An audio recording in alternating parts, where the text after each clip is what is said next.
The 100 hills of Atlanta are not all crowned with factories. On one, toward the west, the setting sun throws 3 buildings in bold relief against the sky. The beauty of the group lies in its simple unity, a broad lawn of green rising from the red street and mingled roses and peaches, north and south, 2 plain and stately halls, and in the midst, half hidden in ivy, a larger building, boldly graceful, sparingly decorated, and with 1 low spire. It is a restful group, one never looks for more, it is all here, all intelligible. There I live, and there I hear from day to day the low hum of restful life. In winter's twilight, when the red sun glows, I can see the dark figures pass between the halls to the music of the night bell.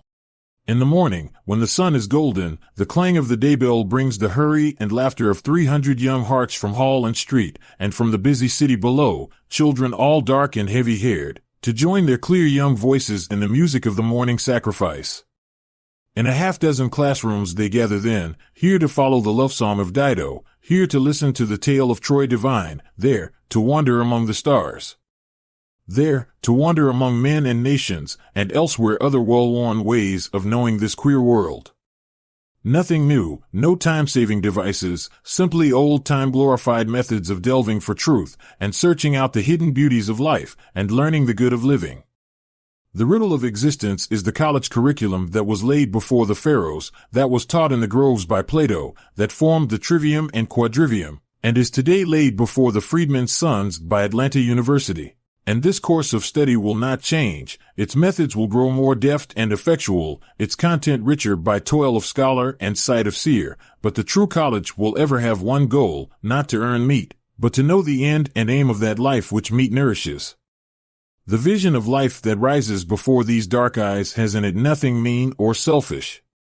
Not at Oxford or at Leipzig, not at Yale or Columbia, is there an air of higher resolve or more unfettered striving, the determination to realize for men, both black and white, the broadest possibilities of life, to seek the better and the best, to spread with their own hands the gospel of sacrifice. All this is the burden of their talk and dream.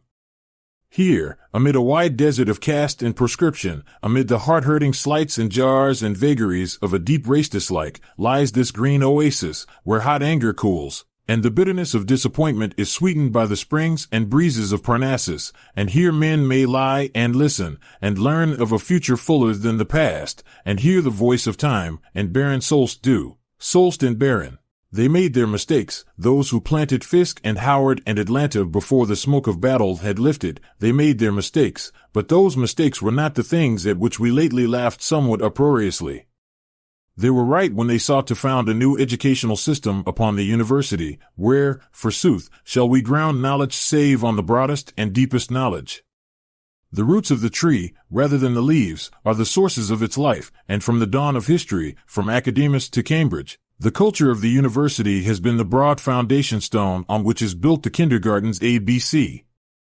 But these builders did make a mistake in minimizing the gravity of the problem before them, in thinking it a matter of years and decades, and therefore building quickly and laying their foundation carelessly, and lowering the standard of knowing, until they had scattered haphazard through the South some dozen poorly equipped high schools and miscalled them universities.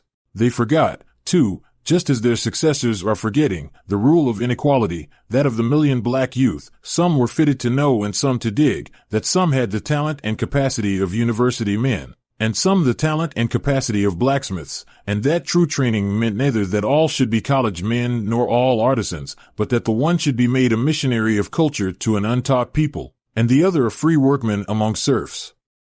And to seek to make the blacksmith a scholar is almost as silly as the more modern scheme of making the scholar a blacksmith, almost, but not quite.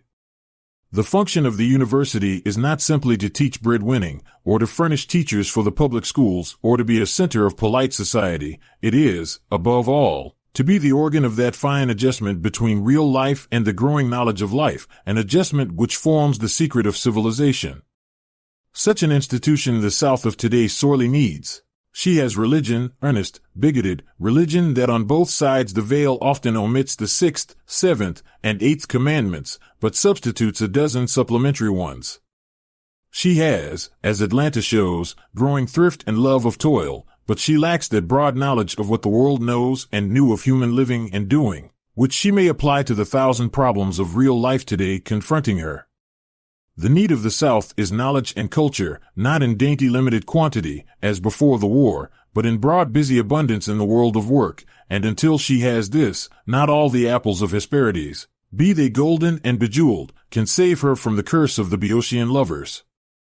The wings of Atlanta are the coming universities of the South. They alone can bear the maiden past the temptation of golden fruit. They will not guide her flying feet away from the cotton and gold, for, thoughtful Hippomenes, do not the apples lie in the very way of life? But they will guide her over and beyond them, and leave her kneeling in the sanctuary of truth and freedom and broad humanity, virgin and undefiled. Sadly did the Old South err in human education, despising the education of the masses, and niggardly in the support of colleges. Her ancient university foundations dwindled and withered under the foul breath of slavery, and even since the war they have fought a failing fight for life in the tainted air of social unrest and commercial selfishness, stunted by the death of criticism, and starving for lack of broadly cultured men. And if this is the white South's need and danger, how much heavier the danger and need of the freedmen's sons? How pressing here the need of broad ideals and true culture, the conservation of soul from sordid aims and petty passions. Let us build the Southern University, William and Mary, Trinity, Georgia, Texas, Tulane, Vanderbilt, and the others, fit to live. Let us build, too, the Negro universities, Fisk, whose foundation was ever broad, Howard, at the heart of the nation, Atlanta at Atlanta, whose ideal of scholarship has been held above the temptation of numbers. Why not here, and perhaps elsewhere, plant deeply and for all time centers of learning and living, colleges that yearly would send into the life of the South a few white men and a few black men of broad culture, Catholic tolerance, and trained ability, joining their hands to other hands, and giving to this squabble of the races a decent and dignified peace? Patience, humility, manners, and taste, common schools and kindergartens, industrial and technical schools, literature and tolerance, all these spring from knowledge and culture, the children of the university. So must men and nations build, not otherwise, not upside down. Teach workers to work, a wise saying, wise when applied to German boys and American girls, wiser when said of Negro boys, for they have less knowledge of working and none to teach them. Teach thinkers to think, a needed knowledge in a day of loose and careless logic, and they whose lot is gravest must have the carefulest training to think aright. If these things are so, how foolish to ask what is the best education for 1 or 7 or 60 million souls? Shall we teach them trades, or train them in liberal arts? Neither and both. Teach the workers to work and the thinkers to think, make carpenters of carpenters, and philosophers of philosophers, and fops of fools. Nor can we pause here. We are training not isolated men, but a living group of men, nay, a group within a group. And the final product of our training must be neither a psychologist nor a brickmason, but a man.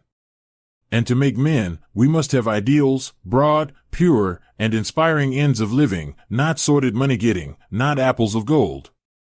The worker must work for the glory of his handiwork, not simply for pay. The thinker must think for truth, not for fame. And all this is gained only by human strife and longing, by ceaseless training and education, by founding right on righteousness and truth on the unhampered search for truth, by founding the common school on the university, and the industrial school on the common school, and weaving thus a system, not a distortion, and bringing a birth, not an abortion. When night falls on the city of 100 hills, a wind gathers itself from the seas and comes murmuring westward. And at its bidding, the smoke of the drowsy factories sweeps down upon the mighty city and covers it like a pall, while yonder at the university the stars twinkle above Stone Hall. And they say that yon gray mist is the tunic of Atlanta pausing over her golden apples. Fly, my maiden, fly, for yonder comes Hippomenes.